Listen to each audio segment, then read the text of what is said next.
रोज boil अंडे आणि omelette खाऊन बोर झालेत ना, ही रेसिपी ट्राय करा. यामध्ये तुम्हाला 700 कॅलरीज, 40 ग्राम प्रोटीन, 40 ग्राम फॅट आणि 60 ग्राम कार्ब्स भेटणार आहे. आणि हे बनवण्यासाठी तुम्हाला लागणारे ब्रेड, जे की मी 100% गव्हाणी बनलेलंच वापरतो, आणि 6 अंडे, आणि 6 अंडे मधले 4 अख्खे अंडे यूज करायचे आणि बाकीचे 2 त्यातलं यॉक काढून घ्यायचं आणि फक्त एक व्हाईट टाकायचं. 1 चमचा मीठ, थोडीशी हिरवी मिरची आणि कोथिंबीर, आणि असं मस्तपैकी मिक्स करून घ्यायचंय बस.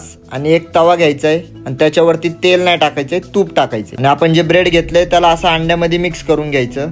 4 ब्रेडला असंच करायचं आणि एक सोबत पॅनवर टाकायचंय आणि राहिलेल्या अंड्याला पण त्याच्यावरतीच असं टाकून घ्यायचंय आणि साईडने थोडंसं तूप टाकायचं. आणि याला काय करायचंय, दोन्ही बाजूने एकदम कडक असं भाजून घ्यायचं. त्याशिवाय तुम्हाला काय मजा येणार नाही. बस रेडी झालंय तुमचं मील. थोडंसं केचप टाकायचं, असलं क्वालिटी लागतं नाही. ट्राय करा आणि मला सांगा. आणि ही रील सेव्ह करून ठेवा आणि तुमच्या मित्राला पण शेअर करा. आणि अजूनपर्यंत मला फॉलो नसेल केलं तर फॉलो करायला विसरू नका.